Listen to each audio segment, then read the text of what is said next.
Olá, é bom ver você por aqui. Eu tenho muitas coisas para lhe falar, mas antes eu tenho uma confissão para te fazer. Eu sofro de uma doença. Eu não sei se doença seria a palavra certa. Talvez seja uma compulsão, um vício. Começou muitos anos atrás, na verdade. Eu não sei dizer com clareza quando que foi que começou. Mas por muito tempo mesmo, eu tentei esconder. Eu tinha vergonha dessa condição. Eu achava que eu ia ser motivo de chacota para as outras pessoas, que elas zombariam de mim. E por mais que eu tentasse esconder, em algum canto do meu ser, isso permaneceu lá. E inconscientemente, ou não, eu sabia que estava lá, que a raiz permaneceu em algum lugar e que nunca ia sair. Porém, eu esperava que ela não crescesse. Que patética essa minha esperança, eu sei, mas a gente espera. E pior, a gente sempre teme o que é desconhecido. Bom, e se você, assim como eu, já conversou com algum terapeuta, ou já leu conteúdo sobre psicologia em livros, ou até mesmo na internet,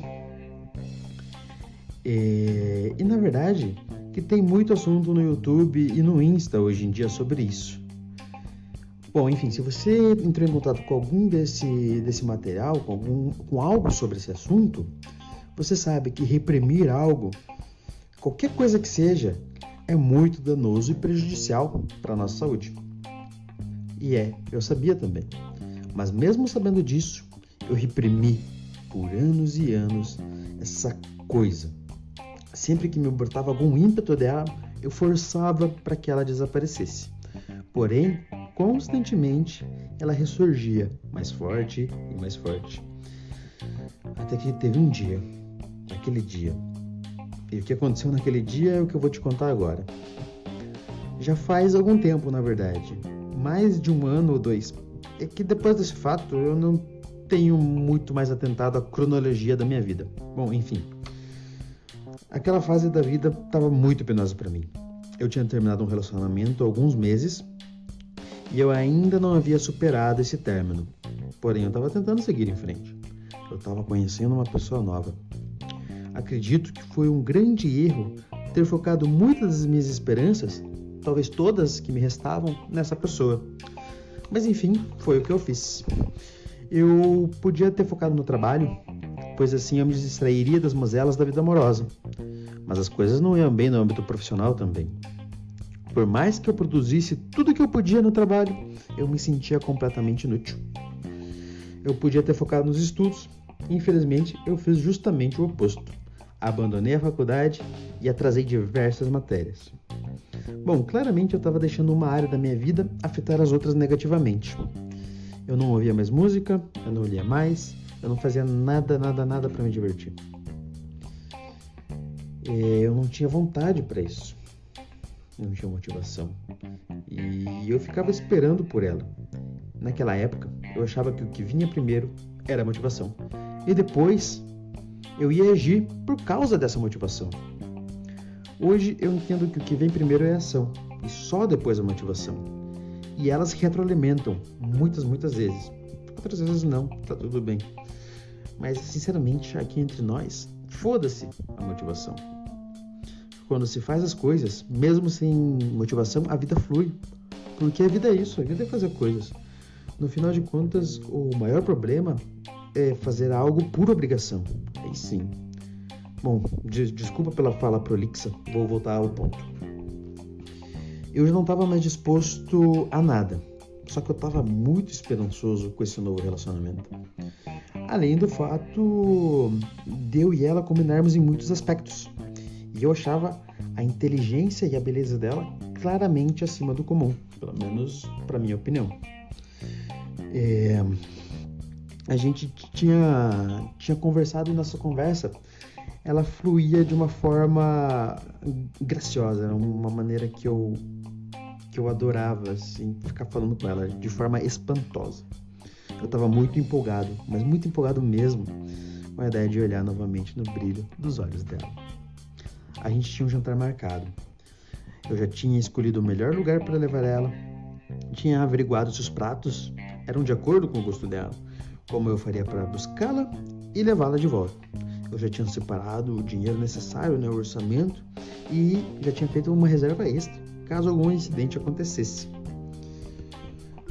E aí chegou o dia do encontro, só que algumas horas antes, ela me mandou uma mensagem no celular, desmarcando o encontro, e dizia que não tinha mais interesse em sair comigo, que ela não sabia o que queria. E no final ela afirmou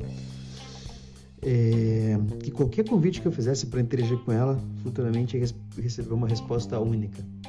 A resposta era a seguinte: não por enquanto. E eu fiquei devastado, arrasado, sem saber como agir. Minha última esperança de refúgio tinha se despedaçado. Eu imaginei que eu ia ficar triste, melancólico, até mesmo amorfo. E na verdade eu fiquei durante a primeira hora. E eu acredito que foi naquele momento de fraqueza e vulnerabilidade que aquele ímpeto se aproveitou de mim. Veio com uma força nunca vista antes, dezenas de vezes mais poderoso do que todas as outras vezes somadas. E eu não podia controlar, era um impulso próprio. Se movimentava e movimentava, continuava e continuava sem parar. Eu estava descontrolado e apesar de ter uma breve noção do que estava acontecendo, eu não tinha domínio. Era um movimento involuntário, era um espasmo. Mas não era muscular. Esse espasmo teve um resultado além da cãibra. Quando ele cessou, eu tinha em minhas mãos 10 peças literárias. Eu sofri um espasmo literário. E desde então, os casos têm sido mais frequentes. O espasmo não se contenta só em produzir, não, ele também consome literaturas e os assuntos relacionados com a mesma voracidade que ele apresentou naquele dia, sempre insaciável. A partir daquele dia, eu parei de lutar contra ele, eu me entreguei completamente ao espasmo literário. E eu me arrependo de não ter feito isso antes. Lamento ter sido forçado a essa entrega, porque, no fim das contas, ele mudou minha vida. Não sinto mais vergonha, vejo e leio as coisas com clareza, minha vida voltou a ter cor, a ter sabor, substância. É uma relação parecida com vício, sim, é. Mas é um vício que me torna uma pessoa melhor a cada dia que passa. Eu sou Paulo Fritzen e eu sofro de espasmo literário.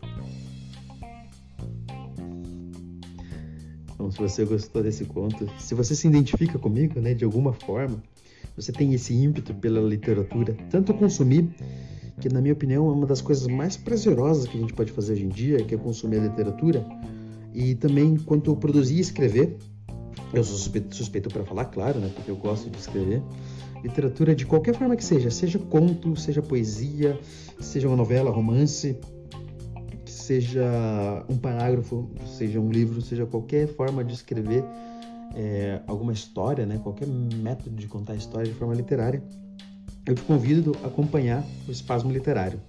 A gente tem um site, que é o espasmoliterário.com.br, e nós também temos conteúdos em áudio no Spotify e no Deezer.